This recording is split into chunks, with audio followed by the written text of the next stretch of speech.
Okay, Chapter 25, Introduction 3, chi-square test of independence.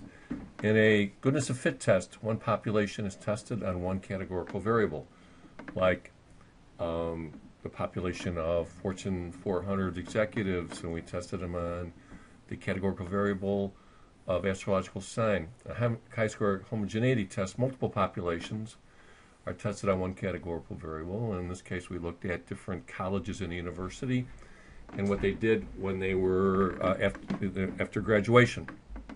In a chi-square test of independence, one population is tested on two categorical variables. The chi-square homogeneity test uses a frequency table, like we had with the colleges and what they did after they graduated. The chi-square independence test uses a contingency table.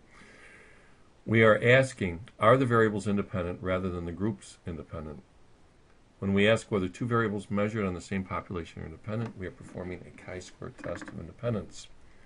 Now, University of Texas Southwestern Medical Center examined 626 people being treated for non-blood related diseases. So they're trying to find out about the population of anybody being treated for such diseases. So that's a single population. And there's two variables they're interested in, and they want to know how they affect each other. Hepatitis C, whether or not you have hepatitis C, and whether or not you have a tattoo and where you got it. So tattoo status and hepatitis C status, those are the two variables for the one population of people being treated for non-blood related diseases. The test is carried out in a very similar way to the homogeneity test. Okay, so let's do the test. Problem and context. I want to know whether the categorical variables of tattoo status and hepatitis C status are independent. Now this is, even though we're going to do that physically or mechanically, we're going to do the same test. Notice how this is different from the problem and context for the homogeneity test, in which we asked, we want to know if one population differs from another. Hypotheses. Again, the hypotheses for the homogeneity test were the populations are all the same about this variable, and in this one, we're asking, are the two variables independent? And the alternative hypothesis for the homogeneity test was that the populations are all behaving the same regarding this one variable. And here, the alternative hypothesis is that the two variables, in this case, tattoo status and hepatitis C status, are not independent. Okay, first assumption is the same. We got to have counts in cells. It's categorical data. 626, less than 10% of people being treated. If people are a population of interest. We are not told if the sample is random. We can assume the patients are independent of each other. We must check the expected amounts by performing the test, as we did in the homogeneity.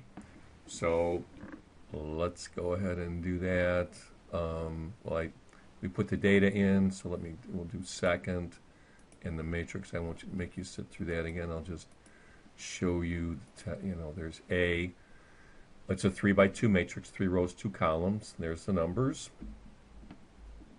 And then I'm going to do, so I ran the test, and then I'm going to look at matrix B, which I made a copy of here, and you can see. So the expected count for row 1, column 1, which is the tattoo parlor and hepatitis C,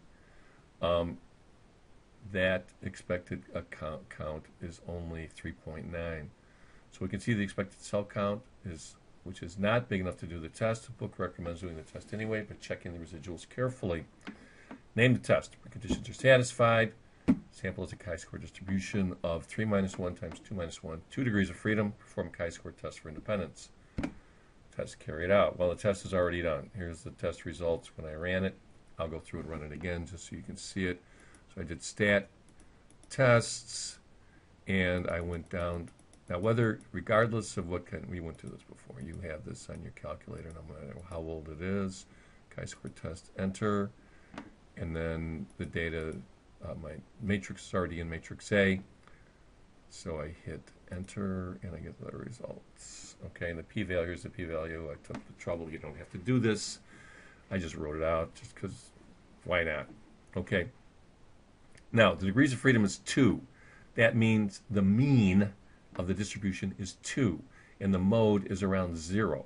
The chi-square statistic is 57.9, so it's 4 billion, numbers to the right. So it's a huge chi-square statistic. Even if the degrees of freedom was much bigger, it would still be a big chi-square statistic. So therefore, the p-value is really, really small. Make a decision. If the p-value less than the standard alpha of 0.05, we reject the null hypothesis. State the result in confidence that there's evidence. In context, there's evidence that hepatitis C is not independent of tattoo status. So let's look at the standardized results. Residuals, I should say. Well, this is not a shock. Actually, well, maybe it is. There's a huge, huge positive residual on the side of tattoo parlor and hepatitis C. So clearly going to a tattoo parlor is very closely, powerfully associated to acquiring hepatitis C. As the book notes, and we have been told so many times before, we cannot establish causality based on this test. Not only is an important precondition not made, but the data is observational, not taken from an experiment, as it never could be, right? You're not going to set up an experiment which you're going to give people hepatitis C. You can't do that. The book suggests combining the 2 tattoo rows to yield a 2x2 table. In other words, combine tattoo parlor and tattoo elsewhere into one row. That would meet the minimum expected cell count and then redoing the test. But still, even if you do that, you cannot derive causality. Even though you're reading this, you sort of have to conclude that if you're an idiot if you go to a tattoo parlor. But let's leave that as it is. It's my wife laughing. Anyway. So, 694, just checking, decide which test. Well, there are 2 populations, Friday night and Saturday night diners. Do they order the same entrees or do they differ? Test of homogeneity, 2 different populations differing on 1 variable.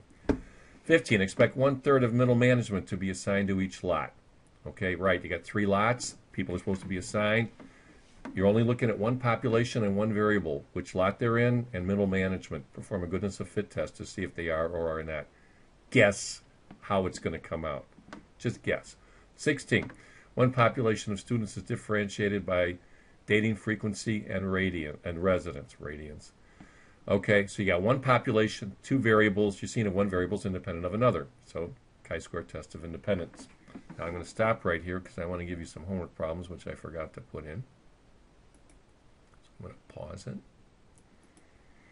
Okay, and so this is the end of it. There's not even 10 problems. 33, 34, and 35 for Monday. And that is it.